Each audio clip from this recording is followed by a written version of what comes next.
Buenos días a todos y a todas y bienvenidos a nuestro primer webinar del proyecto Fortalecimiento de Procesos para la Gestión del Cambio Climático en Ecuador. Este es el módulo 1 que tratará sobre la ciencia del cambio climático y la gobernanza internacional. Este webinar es coorganizado por el Ministerio de Ambiente de Ecuador y el Programa de Naciones Unidas para el Desarrollo, con el financiamiento del Fondo Verde para el Clima y el apoyo de la Fundación Futuro Latinoamericano a través de la Alianza Clima y Desarrollo y de la Cooperación Técnica Alemana. Me gustaría introducir a cada una de las organizaciones involucradas. El Ministerio de Ambiente es la Autoridad Nacional Ambiental y la autoridad nacional designada ante el Fondo Verde para el Clima, y en esa línea tiene especial interés en fortalecer las capacidades de instituciones públicas, privadas, academia y sociedad civil en general, con el fin de mejorar el entendimiento nacional acerca del cambio climático y mejorar su acceso a financiamiento climático tanto a nivel internacional como nacional. Como presidente del Comité Interinstitucional de Cambio Climático, es de vital importancia promover este tipo de espacios para la toma de decisiones a nivel nacional, con el fin de impulsar el cumplimiento de los objetivos del país ante la CMNUCC. El Programa de las Naciones Unidas para el Desarrollo, PNUD, está presente en 170 países y territorios, trabajando para erradicar la pobreza y reducir las desigualdades y la exclusión. PNUD es una agencia acreditada ante el Fondo Verde para el Clima y en este sentido está implementando algunos proyectos financiados por el Fondo Verde, entre ellos este proyecto, Fortalecimiento de Procesos para la Gestión del Cambio Climático en Ecuador, Readiness, que coordinó el desarrollo de este programa de fortalecimiento de capacidades. GIZ es una empresa de la República Federal de Alemania que se dedica a la cooperación internacional a nivel mundial, y uno de los programas bilaterales de la GIZ en el Ecuador es el programa Ciudades Intermedias Sostenibles, cuyo objetivo principal es poner en práctica el desarrollo urbano sostenible. Dentro del mismo presenta una línea de asistencia técnica que busca facilitar y promover el acceso a financiamiento climático para la implementación de la Agenda Urbana Nacional y las contribuciones determinadas a nivel nacional. La Fundación Futuro Latinoamericano se enfoca en la promoción del diálogo constructivo y el fortalecimiento de capacidades ciudadanas, políticas e institucionales. Es miembro y coordinadora regional para América Latina y el Caribe de la Alianza Clima y Desarrollo. La Alianza Clima y Desarrollo, CDKN por sus siglas en inglés, es una alianza global cuyo objetivo es apoyar a tomadores de decisión de los países en desarrollo en la definición e implementación de políticas públicas de desarrollo compatible con el clima. Desde el 2018, CDKN ha iniciado una segunda fase en el marco del programa Acelerador de Conocimiento, que se enfocará en propiciar la gestión y el intercambio de conocimientos claves para fomentar acciones climáticas e impulsar el aprendizaje sobre desarrollo compatible con el clima. Esperamos que este webinar sea de mucha utilidad para todas y todos. Próximo, por favor. Antes de comenzar nuestra presentación, les daré algunas recomendaciones para el uso de esta herramienta. La facilitación del webinar está a mi cargo. Yo soy María José Pacha, del equipo de CDKN Acelerador de Conocimiento, y mi colega Camelia. Una grabación estará disponible de este webinar y se le enviará un correo al final del mismo con el link a esta grabación. Les voy a pedir que por favor cierren ventanas extras en su computador para prevenir una mala recepción de la señal del webinar. Las preguntas son muy bienvenidas, las puede escribir en el panel de control y serán contestadas al final por el panelista y comentarista. Si experimenta dificultades para ver escuchar, envíe un mensaje en la ventana del chat del panel de control. Por favor, responda a los sondeos y encuestas durante y al final del webinar. Estas nos ayudan a conocer su nivel de comprensión en el tema y también el conocimiento que puedan tener previo. En este momento tenemos 3 sondeos y los voy a activar para que ustedes en línea y en este mismo momento puedan contestar La primera pregunta es si ha llevado antes algún curso, programa o asignatura bajo la modalidad virtual. Y les voy a pedir que por favor contesten esta respuesta. Voy a dar unos segundos.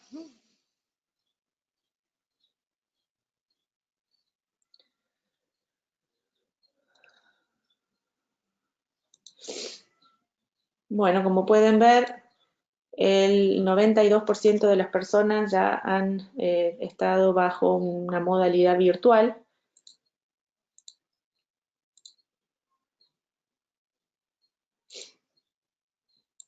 Y ahora les voy a preguntar otra más, que si tiene experiencia en la formulación de proyectos climáticos o ambientales.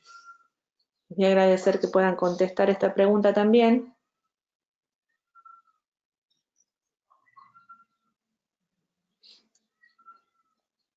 Esto es solamente para saber si necesitan algún apoyo extra. Les voy a agradecer que todos puedan votar.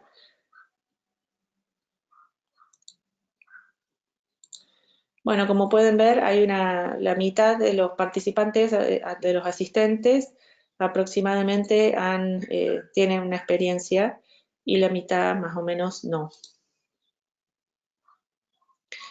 Y la última, que está relacionada un poquito con la anterior, es si tiene experiencia en la gestión de fondos para financiamiento del clima.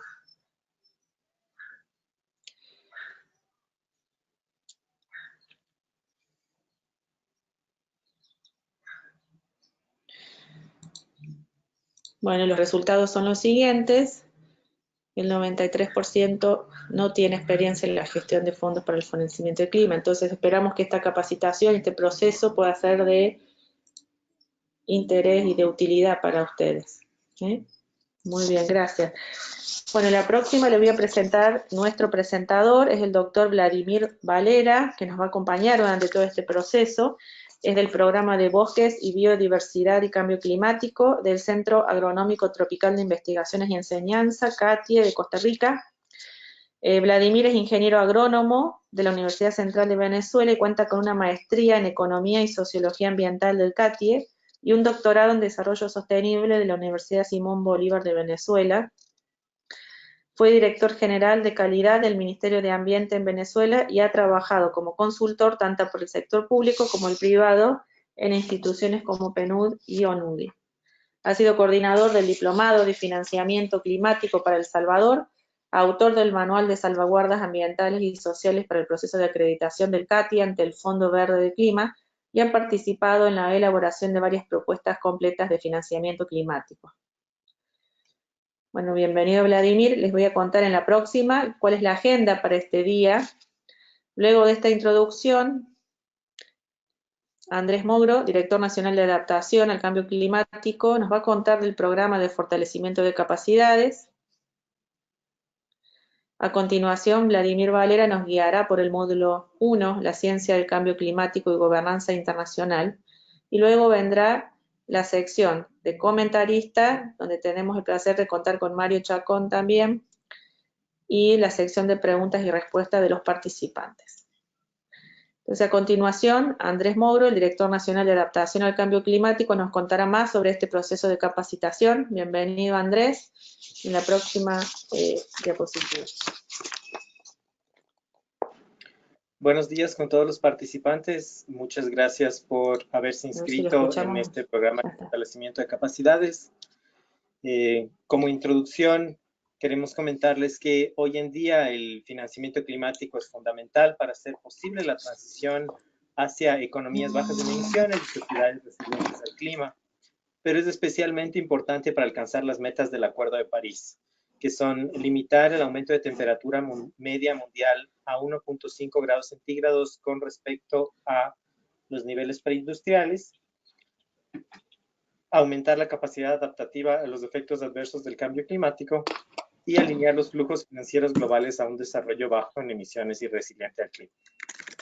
Actualmente existen varios fondos multilaterales, bilaterales, regionales, privados, entre otros.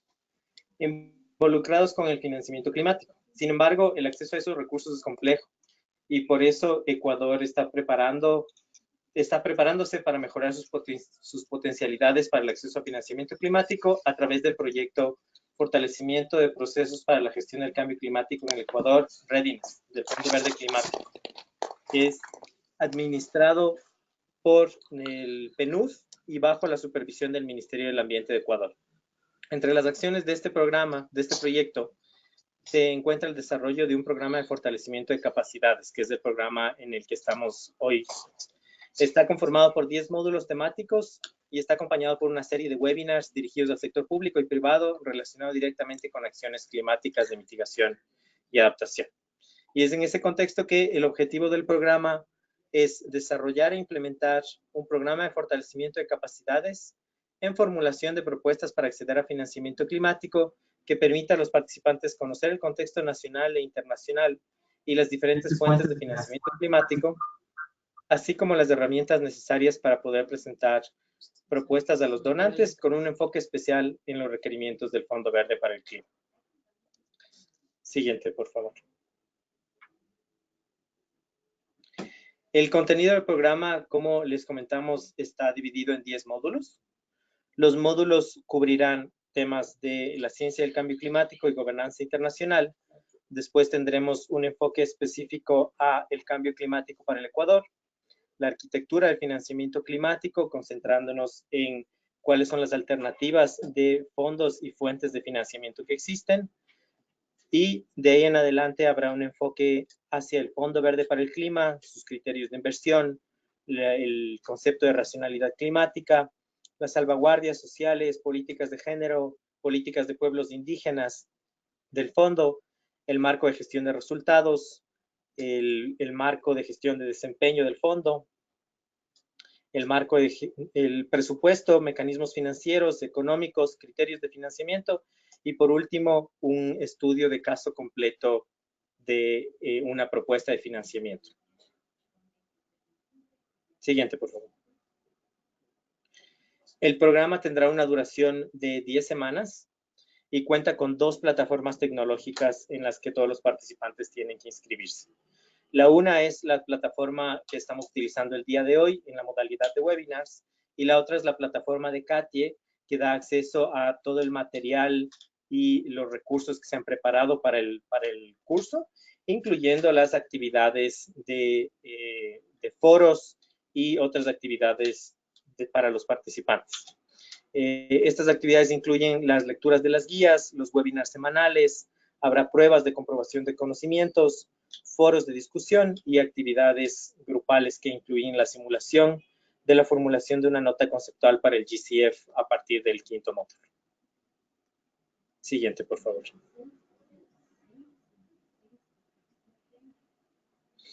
El programa tiene una evaluación continua, es decir, las condiciones para aprobar el programa incluyen tener una nota de 70 puntos mínimos en todas las actividades, pero también incluyen participar en al menos el 70% de las sesiones de webinars. Y es importante ahí que todos los participantes puedan garantizar su compromiso y su participación en todos los espacios que se generan en las 2 plataformas que hemos mencionado en las anteriores diapositivas. A continuación, con esta introducción del programa, le vamos a dar espacio al doctor Vladimir Valera para que pueda dar inicio al módulo 1. Gracias.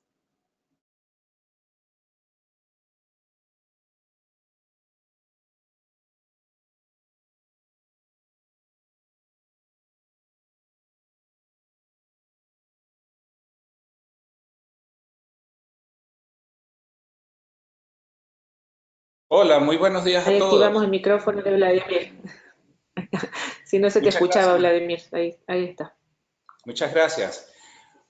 Bueno, muy buenos días a todos. De verdad que para mí es un gran placer y una gran emoción interactuar con ustedes. Ya han recibido esta semana varios correos de mi parte, de aquí desde el CATIE, y es la primera vez que vamos a interactuar. Nos vamos a seguir viendo durante estas 10 semanas, como nos acaba de indicar Andrés. El día de hoy, para no perder más tiempo e ir directamente al asunto, vamos a hablar un poco de la ciencia del cambio climático y la gobernanza internacional.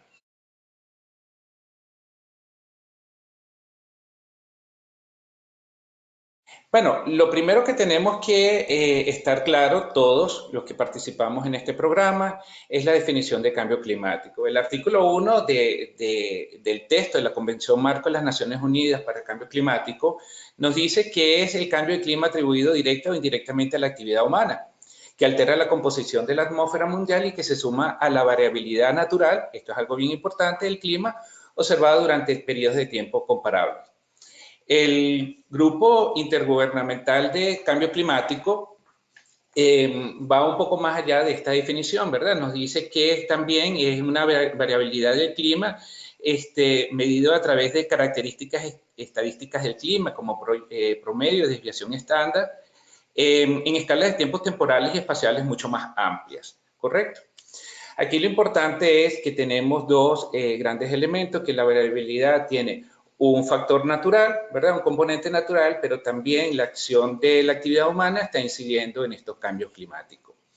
Y eso son cosas que nosotros podemos ver. Esta mañana cuando desayunaba en mi casa, veía las noticias, por ejemplo, en Europa, que prácticamente se están asando con las grandes temperaturas, temperaturas récord para el mes de junio que no se habían tenido en años precedentes. Y apenas está iniciando el verano. Eso lo estamos viendo a cada rato en la televisión, en la prensa. Es un tema de discusión de día a día de las personas, independientemente que no tengan una base de conocimiento sobre el cambio climático, pero es una realidad. Ahora bien, ¿cómo surge este cambio climático, verdad? Tenemos que hablar que el cambio, esa variabilidad climática natural es producto del efecto invernadero. ¿Y qué es este efecto invernadero? Pues, haciendo un símil, me imagino que hemos entrado a una venta de plantas ornamentales en Ecuador, a estos maravillosos invernaderos de flores, de rosas, ¿verdad? Notamos que hay una diferencia entre la temperatura y las condiciones externas y las condiciones internas del invernadero. Bueno, es algo similar acá. En este caso, la capa realmente que cubre la Tierra, que es la atmósfera, que tiene un espesor entre 480 hasta 500 kilómetros de profundidad, es la que actúa como protectora y genera ese efecto invernadero. Entonces, ¿qué ocurre? Como vemos aquí en la parte izquierda de la pantalla, el Sol calienta durante el día la superficie terrestre, ¿verdad? Emite radiación calórica que luego la Tierra irradia. Ahora bien, parte de esa energía que el Sol emite es radiada directamente por la atmósfera, por cuerpos como los océanos, los glaciares, ¿verdad? Luego la Tierra irradia, pero dada esta capa, que es la atmósfera, no toda la energía que recibimos durante el día se emite directamente. ¿Qué ventaja o cuál es la gran importancia que tiene esto? Es que permite una estabilidad climática, es decir, las variaciones de temperaturas entre el día y la noche son bastante estables, porque si no tuviéramos la atmósfera, ocurriría lo que pasa, por ejemplo, en otros planetas que no tienen atmósfera, donde las diferencias de temperaturas entre el día y la noche son de miles de grados centígrados. Por lo tanto, la probabilidad de vida no la tendríamos. Este es el efecto invernadero natural. Sin embargo, este efecto se ha ido acrecentando dado a que los gases que están en la atmósfera y que son los que impiden de una u otra manera la radiación completa hacia el exterior de la atmósfera, de la energía, han ido incrementando su concentración a través de los años y por lo tanto a mayor concentración de gases de efecto invernadero, como los llamamos, también hay un mayor aumento de la temperatura, es decir, mayor calor.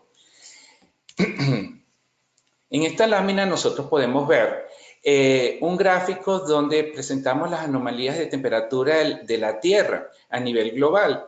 Esta en comparación a evidentemente, desde el periodo postindustrial, desde 1880, donde lo que estamos viendo es un alejamiento del valor de la temperatura promedio en grados centígrados, ¿verdad?, de cada año con respecto al valor de referencia del siglo XX, que fue establecido en 12.7 grados centígrados.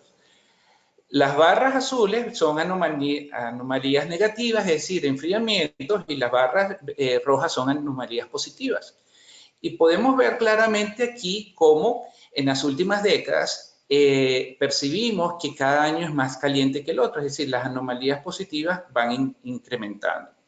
Tanto es así que hoy día, por el panel intergubernamental de cambio climático, el efecto del calentamiento global, ¿verdad?, y sobre todo por la acción de la actividad humana, ha hecho que se estime que el incremento de la temperatura con respecto a los niveles preindustriales es de aproximadamente 1 grado centígrado, con un rango entre 0.8 y 1.2 grados centígrados.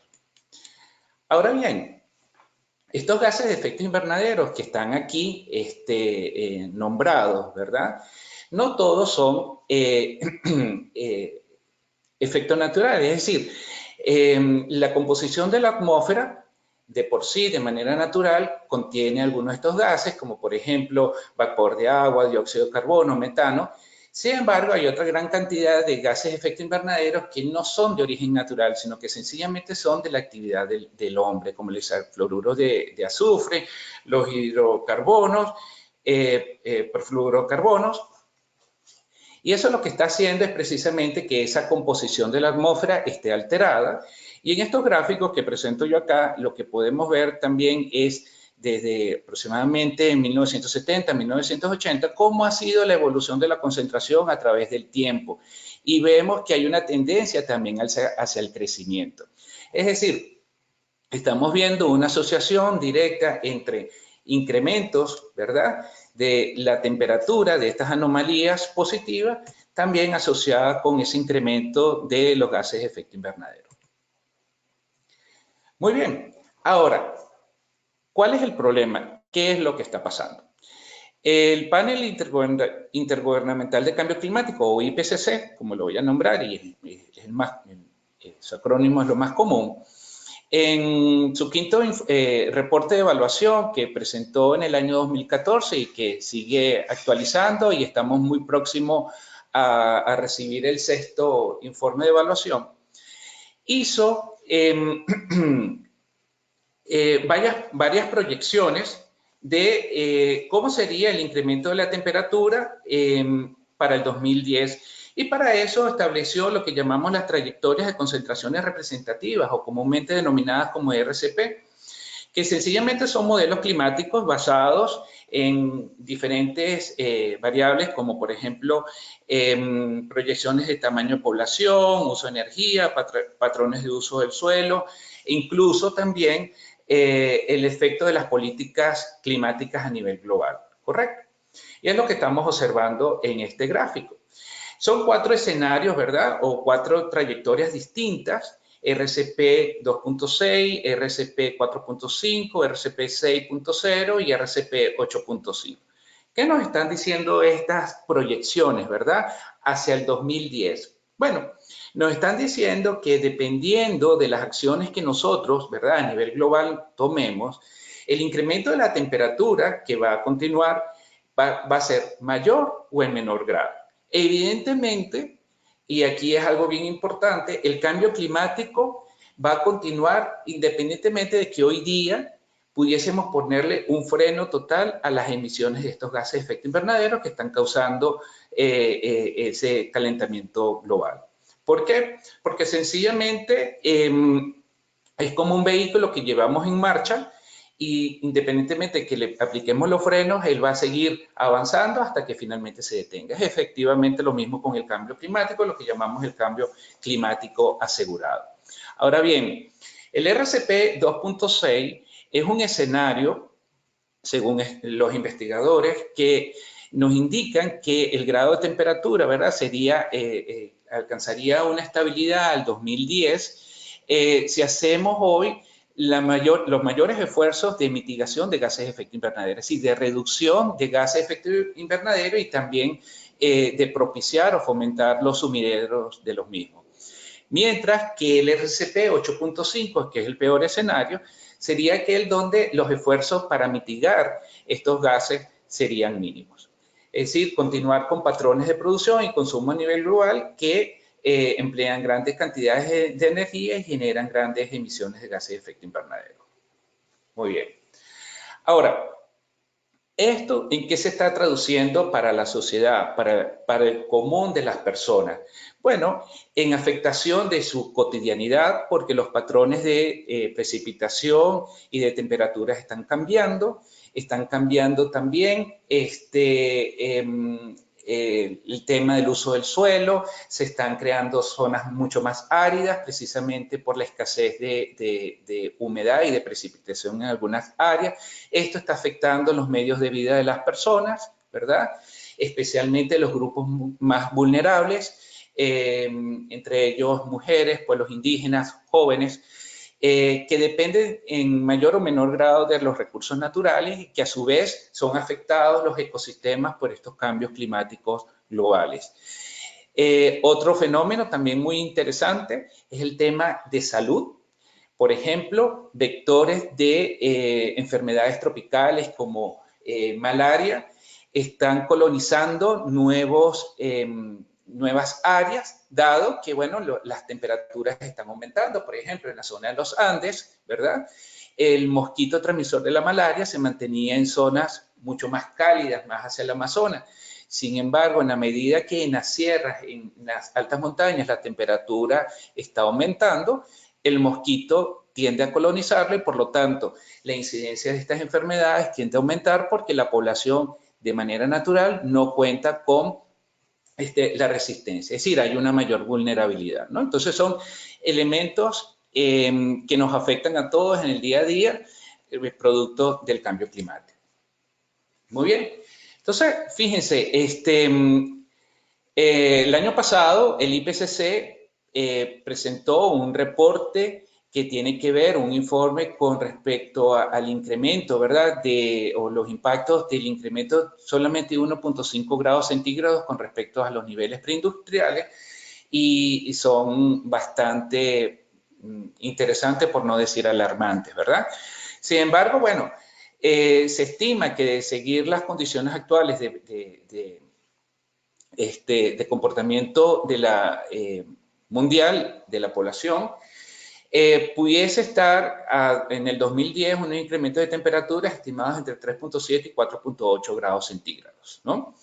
Se podrán imaginar que si tenemos estos efectos solamente con un incremento de un grado centígrado, ¿cómo será con un incremento de 3.7 a 4.8? Eso nadie lo quiere. Por lo tanto, tenemos que reducir, ¿verdad? Y eso es una de las metas, de reducir las emisiones de gases de efecto invernadero en un 50% para el año 2050 con respecto a los niveles que teníamos en el año 90.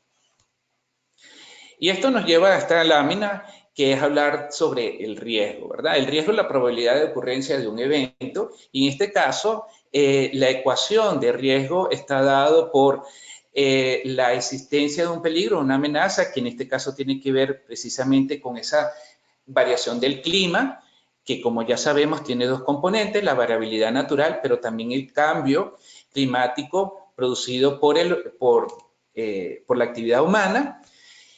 El otro componente de la ecuación de riesgo tiene que ver con la vulnerabilidad, que son todas aquellas condiciones económicas, sociales, culturales, educativas, tecnológicas, de infraestructura, que hacen que una persona o una población, incluso un ecosistema, tenga mayor probabilidad de ser afectado ante ese peligro, esa amenaza, y evidentemente la exposición, que es la duración o el periodo que una persona o un ecosistema se enfrenta a esa amenaza, ¿verdad? Esto es lo que nos genera a nosotros los riesgos climáticos que cada día se están exacerbando.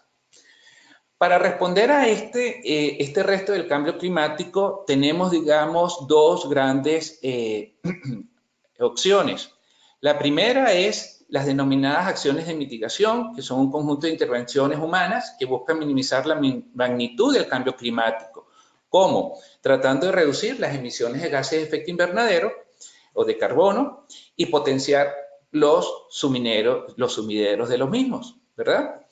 El otro gran grupo son las medidas de adaptación, que son procesos de ajustes al clima, el clima real, ¿verdad? O proyectados y a sus efectos, logrando reducir precisamente en esa ecuación que vimos en la lámina anterior, la vulnerabilidad de las personas y de los ecosistemas a los cambios climáticos.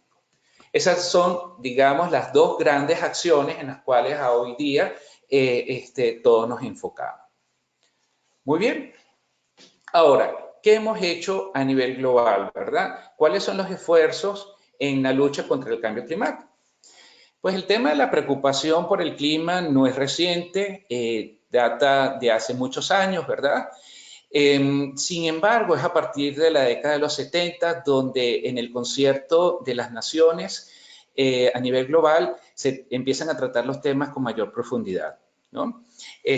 Por ejemplo, en el año 1977, ¿verdad? Se da la primera conferencia mundial sobre desertificación, en el 79 la primera conferencia sobre el clima y hemos ido avanzando hasta hoy día en el año 2019. Sin embargo, hay hitos, ¿verdad?, en esta historia que es importante resaltar. Por ejemplo, en el año 1992 tenemos la famosa Cumbre de la Tierra, la Cumbre sobre Medio Ambiente y Desarrollo, que marcó un hito no solamente en el tema de cambio climático, sino en el tema ambiental y desarrollo sostenible en términos generales, ¿verdad? Adoptamos la Agenda 21, pero también aquí es donde se aprueba el texto de la Convención Marco de las Naciones Unidas para el Cambio Climático, que entró en rigor en el año 1994. Luego, específicamente en la materia de cambio climático, surgió el protocolo de Kioto, que empieza a encauzar, ¿verdad?, o definir metas y acciones en el marco de la Convención General. Y bueno, tenemos hoy día el Acuerdo de París, aprobado en su texto en el año 2015, que nos define nuevas acciones y nuevos compromisos de las partes. Evidentemente, el cambio climático es un elemento transversal que es tomado en cuenta en diferentes convenciones, como la Convención de las Naciones Unidas en la lucha contra la desertificación, también se encuentra en el tema de biodiversidad. En fin, realmente no es un elemento ajeno, sino que es transversal a todo lo que es la gestión ambiental a nivel global. Específicamente, el principal documento que nos rige la Convención Marco de las Naciones Unidas contra el Cambio Climático, como dije, fue adoptado su texto en el año 92 y entró en rigor en el año 94 como un instrumento jurídicamente vinculante. Actualmente son más de 190 naciones, 196 naciones que forman parte de él, cuyo objetivo es estabilizar la concentración de gases de efecto invernadero en la atmósfera a un nivel que prevenga la peligrosa interferencia antropogénica, fíjense qué importante, con el sistema climático. Ese nivel debería lograrse en un plazo suficiente para permitir que los ecosistemas se adapten naturalmente al cambio y aseguren que la producción de alimentos no se vea amenazada y permita el desarrollo económico de manera sostenible. Tiene varios principios, como evidentemente todos tenemos un compromiso, se requiere la colaboración de todos, pero hay que distinguir en que las responsabilidades son comunes pero diferenciadas.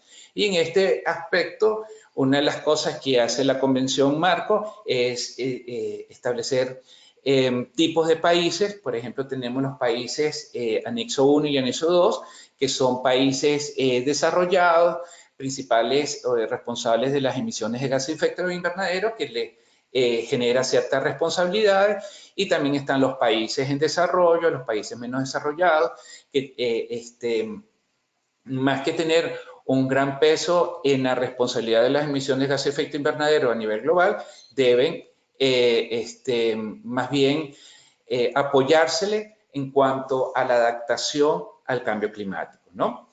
Bueno, y hay otros principios que por cuestiones de tiempo no podemos profundizar, pero que son importantes tener en cuenta, como el principio precautorio, los derechos de todos los países al desarrollo económico sostenible, y algo bien importante que se trata ya en la Convención Marco, y es un poco la justificación de por qué estamos en este programa, es la necesidad de fondos nuevos y adicionales para los países en desarrollo para enfrentarse al cambio climático.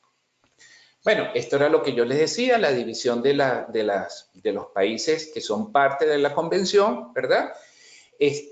Hay dos anexos, anexo 1 y anexo 2.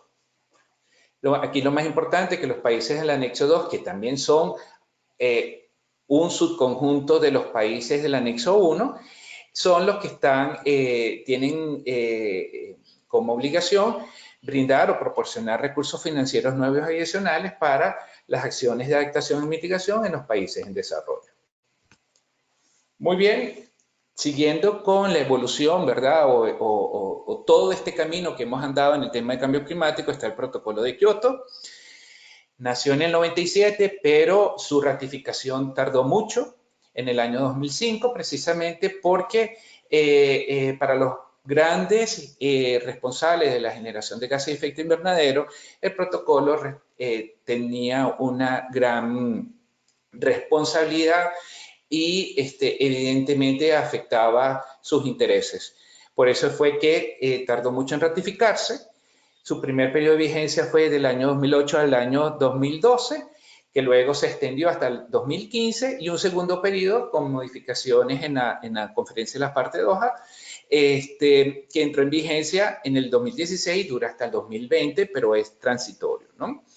Bueno, fíjense acá, bien importante con lo que vamos a comparar con el Acuerdo de París. En ese momento, el Protocolo de Kioto fijaba metas de reducción de gases de efecto invernadero para el 2012 en un 5.2% con respecto a las emisiones o los niveles de 1990.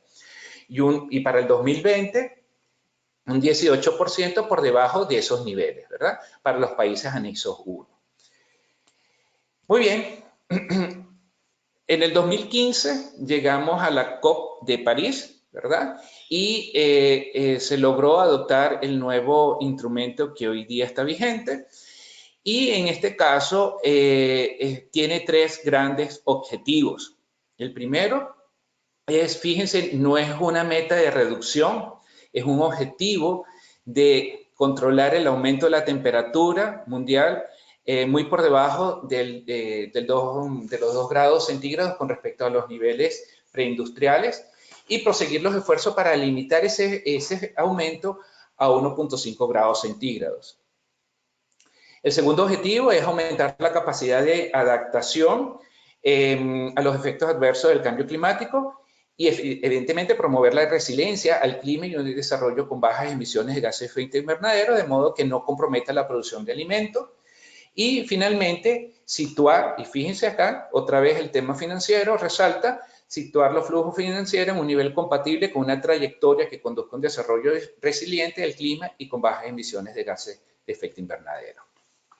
Muy bien, este acuerdo es muy interesante, es un avance con respecto al protocolo de Kioto, y entre su articulado y sus obligaciones están las denominadas contribuciones determinadas a nivel mundial, que sencillamente es el compromiso que hacen cada uno de los países, tanto países ¿cómo se llama?, en desarrollo, para expresar sus esfuerzos, que tienen que ser esfuerzos ambiciosos, que tienen que ser actualizados cada cierto periodo de tiempo, o cierto periodo. Cada vez las ambiciones tienen que ser mayores con respecto a su lucha en el cambio climático, especialmente con respecto a acciones de mitigación. El artículo 4, ¿verdad?, habla especialmente sobre el tema de mitigación. Recuérdense que mitigación y adaptación, como dije anteriormente, son las dos principales áreas de acción que tenemos. Entonces, con respecto a la mitigación, dice que las emisiones mundiales de gases de efecto invernadero deben alcanzar su punto máximo lo antes posible, precisamente para tratar de lograr esa estabilidad de las concentraciones y evidentemente que el efecto climático, aun cuando va a continuar, pues no tenga mayores impactos. Que todos además deben contribuir con respecto a la mitigación, a pesar de que la Convención Marco de las Naciones Unidas no establece de manera directa estas responsabilidades para los países que son países no anexo 1. Aquí sí, ¿verdad? Que todos deben contribuir de acuerdo a sus circunstancias nacionales y expresarlas en la GNDC. Y reportar cada 5 años de manera transparente y clara, basados en la metodología del IPCC, sus inventarios nacionales de gases de efecto invernadero. Con respecto a la adaptación, bueno, que hay que aumentar la capacidad de adaptación, ¿verdad?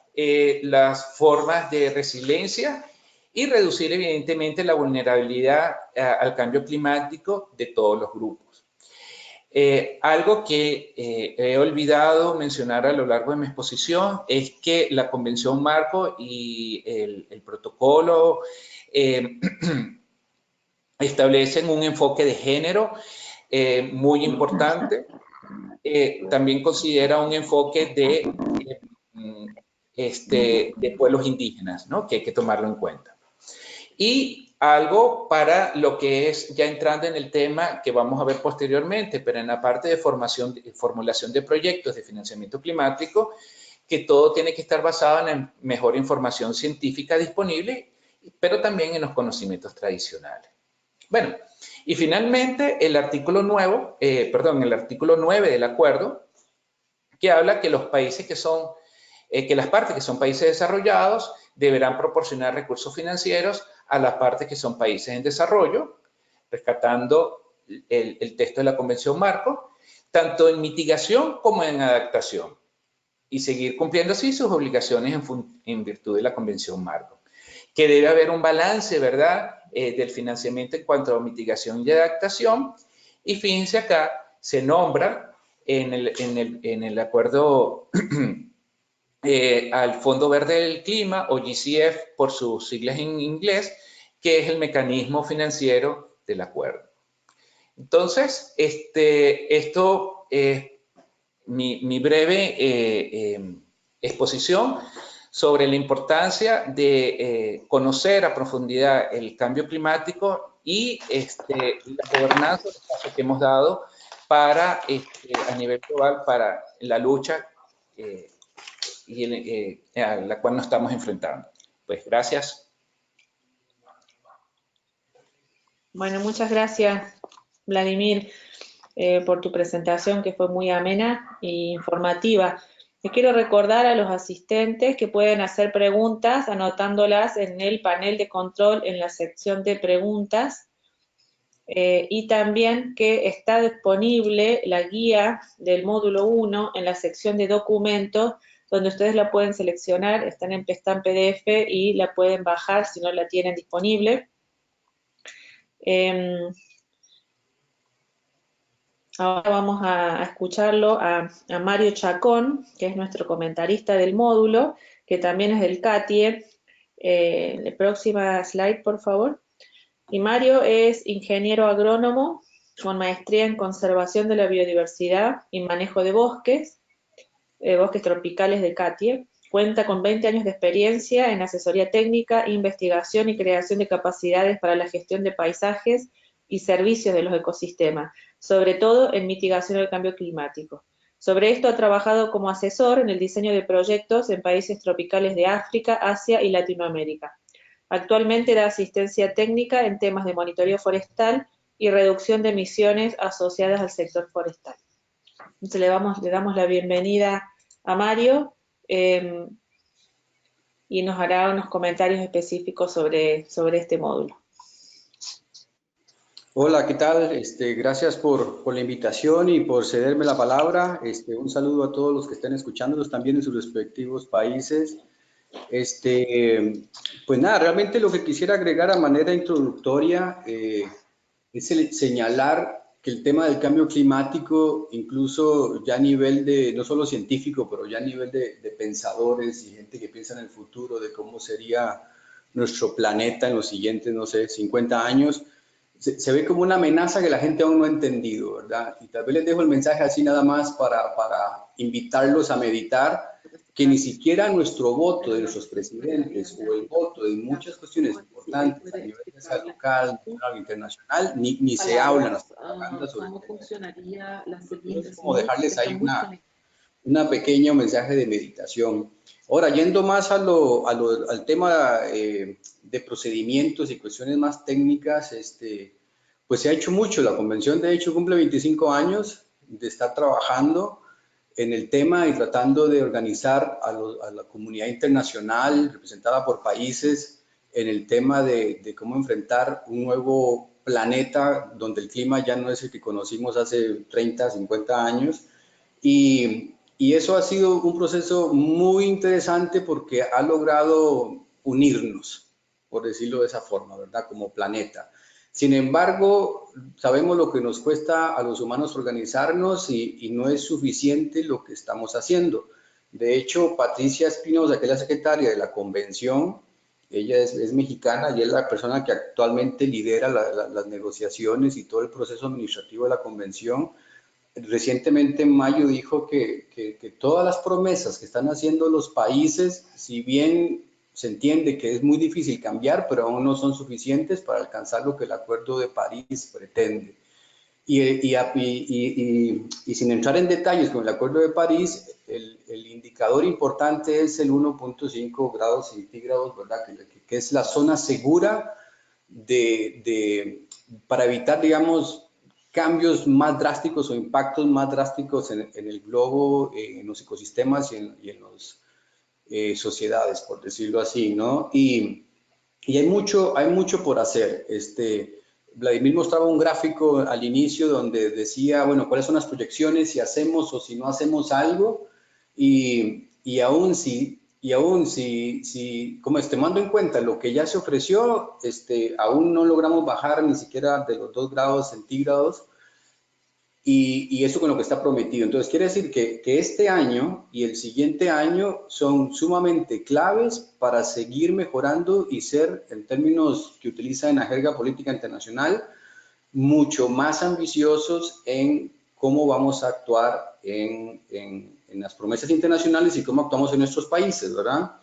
Hay mucho por hacer dentro de la convención, sobre todo en mayores esfuerzos, muchos de los que se mencionaban ahí en el resumen que se habla del Acuerdo de París, de dónde vienen los fondos, se ha prometido una cantidad grande de fondos que aún no se saben cómo van a llegar, los que ya han llegado, todavía hay mucho por decidir en cómo se van a distribuir esos fondos. Si bien ya existe el Fondo Verde del Clima, el Fondo Verde del Clima tiene un montón de plataformas que cuesta a veces entender. Muchos de esos fondos son donaciones, otros son cuestiones relacionadas a préstamos, etcétera, etcétera, ¿no? Entonces, por ahí todavía hay mucho trabajo por realizar y mucho compromiso, no solo a nivel técnico, sino también financiero.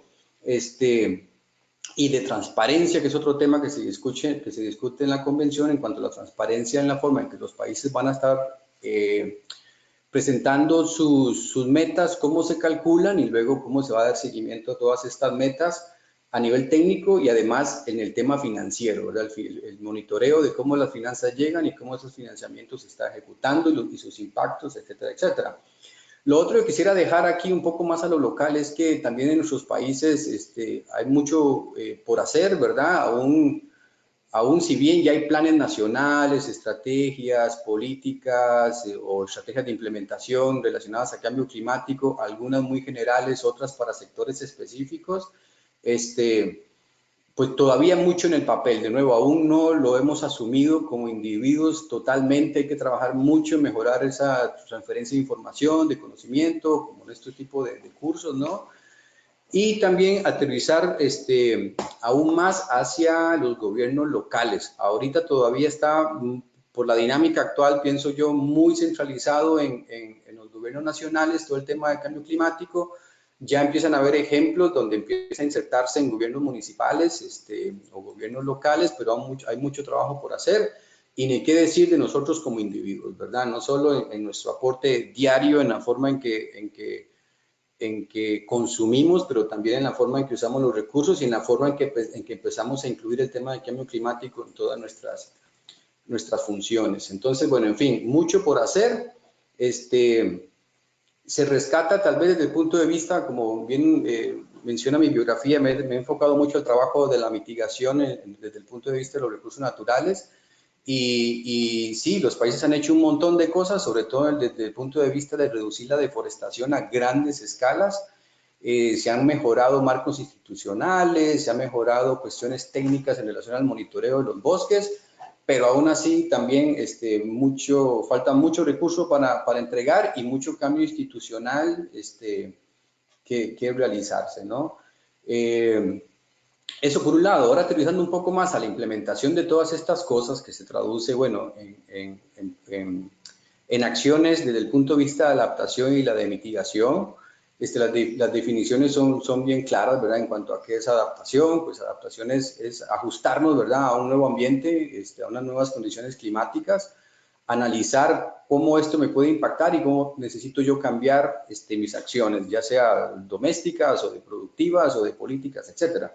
Y la mitigación es simplemente, pues, que cómo todas esas acciones están aumentando o reduciendo las emisiones de gases de efecto invernadero. Aquí más bien el punto es, y lo dejo también como idea para el futuro del curso, de la capacitación, que es más bien cómo integrar las dos, porque una debilidad, por decirlo así, en las negociaciones climáticas, y esto luego se reflejaba en la implementación, es que se le metió mucho esfuerzo a mitigación. Mitigación por todo lado, cómo reducir emisiones, cómo crear tecnologías que reduzcan emisiones, etcétera, etcétera, y la adaptación iba avanzando muy lento. Estamos hablando hace 20 años, cuando creíamos que la cosa era menos impactante, no había tanta información como hay ahora se corrobora y más bien la información científica nos dice que los impactos del clima podrían ser más complicados. Entonces, eso lo que hizo fue enfocarse mucho en mitigación. Recientemente se han hecho mayores esfuerzos en la adaptación. Y ahora, dado el vacío de recursos y que en el campo la mitigación y la adaptación pues van de la mano, por decirlo así, más bien el reto es como diseñar y lograr conseguir fondos que trabajen con mitigación y adaptación de manera paralela, ¿no? Tanto en el diseño como en la forma en que se solicitan los fondos, y en eso también mucho que aprender, porque si bien algunas ventanas de financiamiento permiten ese tipo de sinergias entre mitigación y adaptación, algunas no tantas, pero también es bueno tomarlo en cuenta. Y a manera de cierre de mi pequeña intervención, y luego podemos expandir durante la sesión de preguntas y respuestas, si hay oportunidad, es tomar en cuenta que lo que se viene este año, ¿no? Que este año, y si ustedes tienen la oportunidad, pues de darle seguimiento, los que no están involucrados, me imagino que algunos lo han estado, por lo menos a nivel de lectura, pero ¿qué está haciendo cada uno de sus países para prepararse a la COP de este año, donde aún hay muchas cuestiones que decidir, sobre todo operativas del Acuerdo de París, ¿verdad? Todo lo que resumió Vladimir anteriormente, bueno, ¿cómo se hace eso en el campo? ¿Qué significa eso en el campo, ¿no? Para cada uno de nuestros países. Y ahí nada más, pues, hacer el anuncio de que, bueno, viene la cumbre sobre la acción climática de la ONU, que es en septiembre, que eso lo que hace es, pues, que los países se reúnen básicamente a hacer lobby internacional, por decirlo así, porque no tiene peso legal, por decirlo de esa manera, pero sí anuncia que es el interés global en cuanto al tema del cambio climático. Luego de eso viene una pre-COP, que es en octubre en Costa Rica. La COP es la convención de las partes, o Conference of the Parties, que es básicamente la representación de los países que se reúnen cada año para seguir tomando decisiones de política internacional sobre el clima. Que entonces está la pre-COP en Costa Rica, y luego viene ya la COP, que será en Chile a fin de año, y para que lo anoten ahí, lo tengan en cuenta, y bueno, está el internet, con solo que leen palabras claves empieza a aparecer una gran cantidad de información y de análisis sobre qué es lo que se viene sobre las decisiones en las negociaciones de cambio climático de este año. Y bueno, dejo esta pequeña intervención por acá, y cualquier cosa, como les digo, expandimos en la sección de preguntas y respuestas. Bueno, muchas gracias, Mario. Bueno, entonces recuerdo que estamos acá recopilando las preguntas de ustedes. Aquí tenemos una de Milton que pregunta que se ha priorizado qué actividad humana produce mayor concentración de HEI y si esta actividad se ha priorizado en los esfuerzos de detener, ¿no? Sí, correcto. A nivel mundial, cada país es distinto, ¿verdad? Pero en términos generales, el mayor sector emisor de gases de efecto invernadero es el sector energético. Y en ese caso, son muchas las acciones. De hecho, cuando uno analiza el financiamiento, los fondos dirigidos a actividades climáticas, está muy relacionada precisamente a todo lo que es cambio de matrices energéticas en los países, ¿cómo se llama? Tecnologías eficientes, energías renovables o energías alternativas. Es uno de los sectores donde se están enfocando y sobre todo con una gran participación del sector privado. Luego del sector energético, otro sector a nivel global con un importante aporte de emisiones de gases de efecto invernadero, pues el sector uso del suelo, agricultura, bosques, que tienen un peso bien importante, sobre todo en los cambios de superficies boscosas dedicadas hacia la actividad agrícola. Bueno, muchas gracias. Tenemos acá la mano levantada de uno de los asistentes. Sería interesante que por favor coloquen y escriban la pregunta para poder darle el espacio de su pregunta. Acá hay varios que quieren saber qué pasó con el protocolo de Kioto. ¿Nos puedes contar, Vladimir? Sí, cuando uno evalúa en términos generales, ¿verdad? El resultado del protocolo no fue el que esperábamos.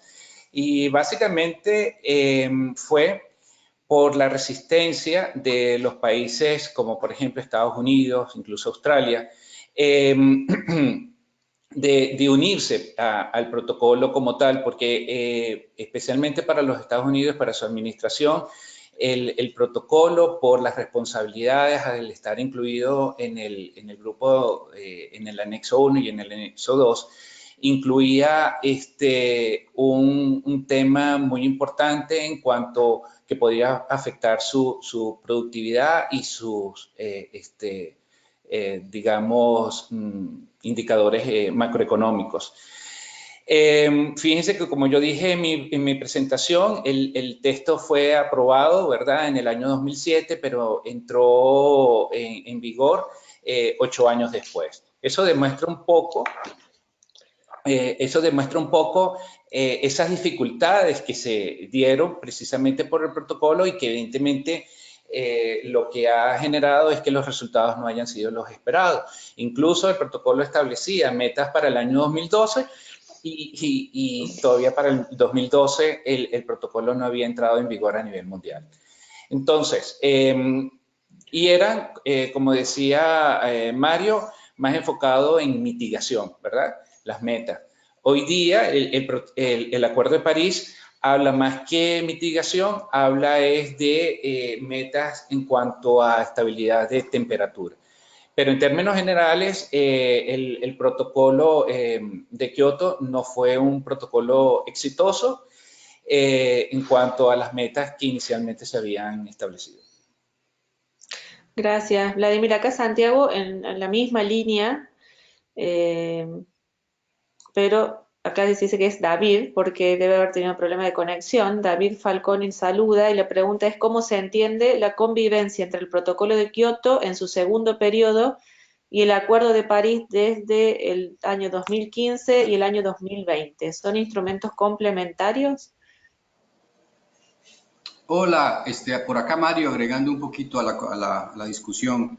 Sí, recordemos que, bueno, primero que Kioto fue diseñado como un primer intento de tener un acuerdo vinculante a nivel internacional, ¿verdad? Como bien decía Vladimir, no participaban todos obligatoriamente, solo los que firmaban, y en resumen eran básicamente los europeos, algún que otro país desarrollado, que para el segundo periodo, que iba del 2013 al 2020, ya algunos se salieron, entonces ahí quedó debilucho las metas y por eso es que también se menciona que no fue tan exitoso como se esperaba.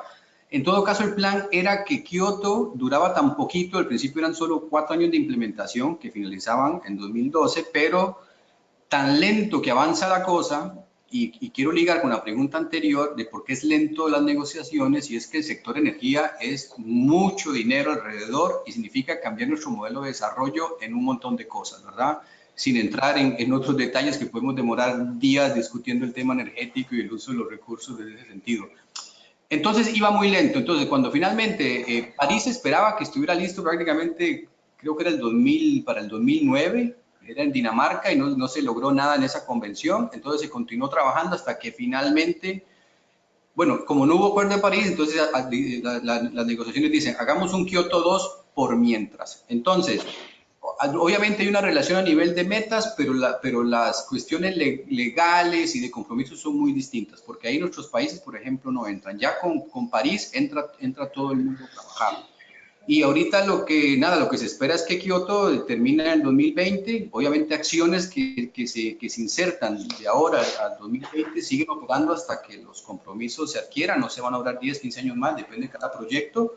Se seguirá contabilizando, pero realmente ahora lo que empieza a liderar van a ser los famosos NDCs, que significan las acciones nacionales determinadas, que cada país determina y dice, esto es lo que vamos a hacer para aportar al Acuerdo de París. Quiero hacer una acotación. Kioto no fue el 2007, fue en el 97 y entró en el 2005. Sí, gracias. Había un error ahí en el tiempo. Sí. Y acá también Ana María Guevara, siguiendo con esta línea de entender mejor el tema de los distintos acuerdos y protocolos, quería saber ella si hay sanciones sobre incumplimientos de metas de este protocolo. No, no hay una sanción más allá del tema moral hacia los países que no puedan cumplir con sus obligaciones. Está contemplado un tema de monitoreo y evaluación, pero no efectivamente un tema de sanciones. También, muchas gracias. Solo entonces, para aclarar rápidamente, en Kioto había algo en el primero. Hay muchos detalles, así que disculpe si no sabemos todas, pero en Kioto, en el primer periodo, había algo que era que si no alcanzaban las metas, la consecuencia era que entonces había que incluirlas en el segundo periodo. Pero realmente no existen muchas. Incluso en París, si lo ven, supuestamente es vinculante, lo que va a haber es presión internacional para que los países ejecuten, pero no hay nada así como que van a dar algún castigo económico, una cosa así, eso no está claro, no se ha decidido. ¿Y por qué piensan ustedes? Acá es una pregunta de Karina Salinas. ¿Cuáles podrían ser algunas de las causas y razones por las cuales el protocolo de Kioto no tuvo los resultados esperados? Bueno, precisamente porque para los países desarrollados, todo este tema climático implica una gran inversión en temas de cambios tecnológicos, ¿sí? Y evidentemente es como cualquier empresa que tiene trabajando años, pero su paquete tecnológico es obsoleto y debe cambiar. Entonces requiere una gran inversión, muy posiblemente mientras hace el cambio su productividad va a reducirse, mientras hace todos los ajustes hay unos cambios. Entonces esto mismo es lo que se traducía a nivel global, ¿verdad? Y tiene que ver mucho con los intereses económicos de los países. Entonces era uno de los elementos más importantes que afectó precisamente el logro de las metas de Kioto. Sí, quisiera agregar algo también que recuerden que depende a quién le pregunten, ¿no? Si le preguntan a los europeos, ellos te van a decir fue súper exitoso. Porque sí hay que verlo también desde diferentes puntos de vista y escala. Aquí estamos hablando de una escala muy global todavía, ¿verdad? Es un curso muy introductorio. Entonces, a nivel global se dice, bueno, no fue tan exitoso como se esperaba por muchas razones. Una de las principales es que no estábamos todos los países todavía comprometidos, muy jóvenes, la comunidad internacional en generar este tipo de acciones a nivel global, y la otra es que empezó a tambalearse el acuerdo inicial cuando luego, bueno, Estados Unidos que nunca firmó, pero luego se salió Canadá, se salió Japón, se salió Australia, se salieron varios que no quisieron participar del segundo, entonces por eso es que a nivel global se dice no fue tan exitoso como se esperaba. Sin embargo, se rescatan muchas experiencias a nivel europeo y ahí sí yo me quito el sombrero ante los europeos, porque los europeos de hecho fueron los que más presionaron para seguir jalando y decir, hagamos un segundo periodo, porque si no vamos a quedar sin nada hasta que se decida un nuevo acuerdo que no sabemos cuándo sería. Entonces van a haber muchas diferentes experiencias, obviamente no es que todo sea malo, se rescatan muchas cosas, y solo quiero agregar que también, sobre todo los países en desarrollo que participamos de manera voluntaria, y de nuevo, desde mi experiencia en el sector uso de la tierra, eran requerimientos técnicos muy complicados que requerían mucha inversión y mucha visión a largo plazo, ¿verdad? Y sobre todo trabajar en zonas rurales, porque el tema de reforestar, de plantaciones, etcétera, en algunos países es una cuestión muy rural, pues carecíamos de capacidades y recursos para podernos pegar más fuerte a eso. Mucho que comentar también y si quieren profundizar más, pues con gusto podemos compartir lecturas y cosas así. Adicionalmente hay otro tema, es la preparación, ¿verdad?, de los países para poder enfrentar el cambio climático. Entonces, hay un tema de financiamiento, el financiamiento climático, después esto lo veremos en los siguientes módulos, pero el financiamiento climático se tiene que diferenciar muy claramente del financiamiento común para el desarrollo. Y eso está haciendo o hizo que los flujos financieros que eran necesarios para que los países en desarrollo se pudiesen adaptar al clima, no llegaron con la suficiente agilidad que se pensaba, ¿no? Eso es algo bien importante, que el tema financiero que estaba previsto desde el texto de la convención, pues ha tenido igualmente sus demoras. Bueno, muchísimas gracias. Vamos a pasar a otro tema. Acá Ana pregunta, en el cuestionario inicial se consideraba el sector industrial como el principal contribuyente a las emisiones de GEI y no al sector de uso de suelo. ¿Que hay alguna consideración especial al respecto? Sí, correcto, porque el sector industrial asociado a la parte energética, yo lo acabo de decir, el segundo sector a nivel global con mayor porcentaje o responsabilidad en las emisiones de gases de efecto invernadero es el sector uso del suelo, agricultura, etcétera. Pero precisamente el primero por la parte energética, el sector industrial. Bueno, muchas gracias. Tenemos como también bastantes preguntas relacionadas a la convención también, ¿no? Yandri nos quiere saber cuál es la mejor convención en relación a resultados para ustedes. Perdón, ¿puedes repetir la pregunta? No la entendimos.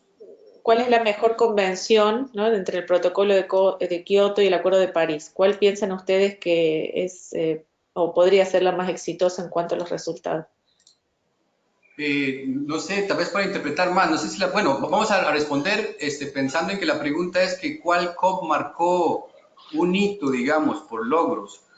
Creo que es eso, ¿cuál convención, no? No, ¿cuál es el protocolo de Kioto o el Acuerdo de París? Ajá.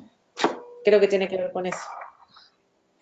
Sí, evidentemente París, porque es una evolución, ¿verdad? Y es parte de los resultados buenos y malos que se tuvieron con Kioto y de todas las negociaciones, ¿correcto?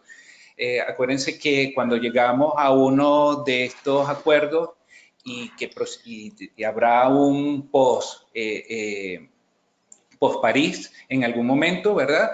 Eso es resultado de las negociaciones que se están dando todos los años en las diferentes conferencias de las partes, ¿no? Entonces, ¿qué es perfecto? No, no es perfecto porque es un acuerdo entre todos y hay cosas que se dejan por afuera en la negociación, otras que entran, pero no entran como todos los países lo quieren, pero evidentemente sí muestra una evolución de todo este proceso. Entonces, sí, nosotros estaríamos de acuerdo en pensar que París es un acuerdo mucho más claro que Kioto. Bueno, muchas gracias. Acá también Pablo quiere saber que los países desarrollados deben aportar financieramente en apoyo de los países en desarrollo Sobre esto, ¿qué tipo de monitoreo o control existe? Sí, correcto. Muy buena pregunta, Pablo. Eso casualmente va a ser el segundo módulo, lo vamos a discutir la semana que viene, ¿verdad?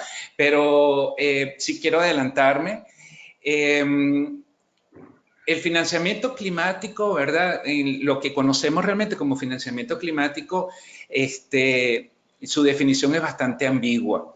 Y eso lo que está generando es que la contabilidad realmente de los flujos, esos flujos financieros no sea exactamente, no sea muy precisa. Eso hace que, dependiendo de la fuente que uno revise, pues los valores pueden variar. Los países desarrollados que tienen esta obligación tienen que reportarlo, ¿verdad? A través de sus diferentes mecanismos y canales de financiamiento, así como también los países que reciben ese apoyo tienen que también hacer sus respectivos reportes, ¿verdad? Entonces sí hay la Convención Marco de las Naciones Unidas, porque hay que entender que la convención, más allá de un documento escrito, del documento, por así rector, es mucho más allá de eso, es una organización que tiene sus diferentes, digamos, divisiones y órganos subsidiarios, y hay uno específico que es el que se encarga de precisamente llevar todo el monitoreo de los flujos financieros. Pero no quiero adelantarme porque precisamente el segundo módulo que vamos a ver la semana que viene toca, perdón, en 3 semanas, porque la semana que viene es la situación de Ecuador, ¿verdad? Con respecto al cambio climático y sus acciones. El tercer módulo es sobre financiamiento climático. Bueno, entonces me imagino que acá hay una pregunta de Andrés, que también se responderá más adelante, porque él pregunta cómo se ha desarrollado el mercado de créditos de carbono en Latinoamérica en función de los acuerdos internacionales. También lo contestaremos más adelante. Sí, correcto. De todas maneras, recordar que el protocolo de Kioto establecía tres sistemas, entre ellos el mecanismo de desarrollo limpio, que es la base de los mercados oficiales de carbono, pero también están mercados voluntarios, ¿no? Entonces, sí, un poco de esto vamos a hablar en ese tercer módulo. Muy bien. Aquí tenemos un comentario de Ana María, en base a lo comentado por Mario respecto a los esfuerzos o ambiciones de los países en sus NDCs y que no alcanzarán a llegar a la ambición del 1.5 grados del Acuerdo de París. Su consulta es ¿cuándo iniciarán o cuándo se movilizarán los fondos, tanto donaciones, préstamos, etcétera, para que los planes, programas y proyectos de las NDC de los países se puedan implementar? Sí, bueno, una pregunta primero un comentario aclaratorio es que esos NDC, digamos que ya están empezando, ¿no? Hay países que van a empezar a sumar cosas que ya se están dando, digamos. Y lo otro, que si bien no le llegamos todavía a las metas de París, es recordar que esto se tiene que actualizar. Hay una actualización en el 2020, porque si los primeros se presentaron, bueno, se han estado presentando, creo que los más viejos datan del 2016 tal vez. En el 2020 va a haber una actualización y estos NDCs tienen que irse actualizando porque va a depender de las nuevas tecnologías, de las nuevas circunstancias de cada país al interno. No sé, vean el caso de Estados Unidos, ¿verdad? Que fue uno de los primeros que presentó un NDC y ahora más bien se quiere salir de la convención. No sabemos qué va a pasar todavía. Bueno, si quiere salir, no sabemos si cambiara de presidencia, si luego Estados Unidos cambia el discurso, ya lo veremos. Entonces, eso por un lado. Y en cuanto a fondos, pues ya eso también ya está iniciando, ¿verdad? Ya sea a nivel de acuerdos bilaterales o ya sea a través de fondos que vienen por las plataformas multilaterales tradicionales, ¿verdad? Que han habido siempre, el GEF, por ejemplo, entre otras, y ahora pues la fortaleza que trae el Fondo Verde del Clima. Pero eso, vamos, ya está iniciando y ya hay países presentando propuestas y ya el fondo, de hecho, ya está el Fondo Verde distribuyendo fondos. a pedido, dependiendo, algunos para continuar preparando a los países para ejecutar estos NDCs y cualquier otra acción climática, y el caso de Ecuador, incluso para el tema de reducción de emisiones, ya el Fondo Verde le ha dado algo que se le llama pagos basados por resultados, ¿verdad? No tengo más detalles, son cuestiones pues, que reviso en las páginas del fondo para ver cómo va el avance en distribución de fondos para los bosques, y las cosas ya se están dando, digamos, ¿no? Me imagino que en el transcurso del curso, en las siguientes sesiones van a haber ejemplos de esto también. Así es. Bueno, y aquí les comparto la última pregunta de Brigitte, que le gustaría que le expliquen mejor la complementariedad entre las acciones de mitigación y adaptación, y que den un ejemplo. Sí, eso, mira, ¿cómo te lo puedo plantear así? De hecho, cuando te metes al mundo científico hay un montón de jerga, ¿verdad? Algunos dicen que, bueno, complementariedad puede ser algo que sale de rebote, mientras que una sinergia es algo mejor pensado y que se puede medir.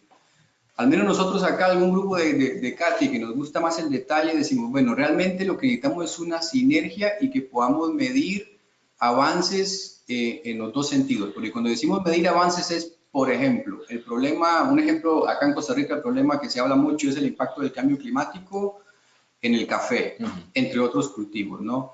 Entonces, ¿cuál sería un ejemplo sinergético acá? Bueno, sabemos que el aumento de la temperatura podría crear aumento, no sé, de enfermedades. Ok, ¿cuál es la solución? Manejar la sombra. ¿Y cómo se maneja la sombra en el café? Pues metiéndole árboles, ¿verdad? Manejando la densidad de árboles. Y entonces, ¿cuál es los indicadores o la forma de ver esto? Bueno, ¿cómo el incremento de la cobertura arbórea nos reduce la presencia de enfermedades mientras se están creciendo los árboles o se maneja la biomasa de los árboles en relación a mitigación al cambio climático? O eso puede entrar también incremento de carbono en los suelos también, ¿verdad? Para almacenar carbono en suelos y evitar que se emitan o secuestrarlos en los suelos, entre otras. Y hay muchos ejemplos a nivel de ganadería, de agricultura, etcétera, y bueno, los otros sectores que son transporte, industria, energía, no es mi especialidad, pero seguro que si empezamos a buscar también se van a encontrar muchas cosas por ahí. Bueno, muchísimas gracias. Bueno, con esto hemos terminado la sección de preguntas de los participantes. Les agradecemos a todos los que se han animado a preguntar. Como verán, no es nada complicado y aquí estamos para compartir y sacarnos las dudas, aprovechando que la disponibilidad de Vladimir y hoy de Mario. Y quería darle el espacio a Vladimir si hay alguna aclaración o algo que tengamos que tener en cuenta para el próximo módulo. De mi parte, les quiero comentar que recuerden que tienen que inscribirse para estos webinars, ya que usamos la plataforma diferente a la del CATI, usamos la plataforma GoToWebinar que nos permite este tipo de interacción. Así que, bueno, de mi parte, muchas gracias y te dejo el espacio, Vladimir, para que hagas el cierre. Muchas gracias, María José. Sí, igual que tú, ya que este es el primer webinar y la primera semana de trabajo y tal vez, como todos estamos ocupados en el día a día, a lo mejor algunos han tenido alguna dificultad para entrar y hacer las actividades en la plataforma del CATI. Nada más para recordar, primero, que hay una evaluación diagnóstica que nos interesa.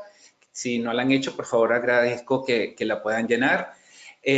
Segundo, algunos han participado del foro de cafetería, nada más es un foro social donde nos conocemos, ustedes mismos también se conocen, porque creo que algo importante de estos foros es las redes de contactos y de amistades incluso que podemos hacer. Entonces no las desaprovechen, por favor, escriban quiénes son, en dónde trabajan y cuáles son sus expectativas. Y ya relacionada con las actividades, así como mencionó Andrés al principio, recuerden que tienen una guía metodológica que resume un poco esto que acabamos de hablar el día de hoy, pero que además tiene acceso o vínculos a otras fuentes de información muy importantes. Y cada semana vamos a tener, una vez de que ustedes hagan la lectura, un pequeño examen. Son solamente 10 preguntas de verdadero y falso o selección simple, como de comprobación de conocimientos. Eso no les va a quitar mucho tiempo. Y lo más importante, considero yo, que es un foro de relacionado a cada tema, con unas preguntas orientadoras.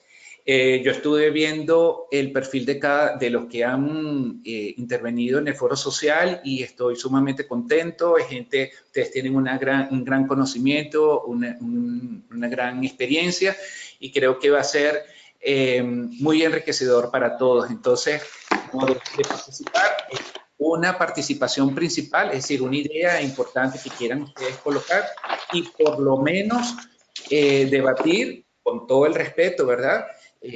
Como adultos, así estemos en acuerdo o en desacuerdo de la idea de algunos de los compañeros. Entonces, esas son las actividades que vamos a tener esta semana. La idea es que el próximo martes podamos abrir ya el segundo módulo que tiene que ver con el cambio climático en Ecuador. Pues, por mi parte, no tengo más que decir. Nuevamente, indicar que estoy muy contento y muy emocionado de ser su facilitador durante este programa, durante estas 10 semanas. Tienen mi correo electrónico y cualquier duda, ¿verdad? La plataforma también tiene un foro sobre dudas y tienen mi correo electrónico si me quieren escribir. Pues, del resto, bueno, que pasen un feliz día y bueno, muchas gracias a todos.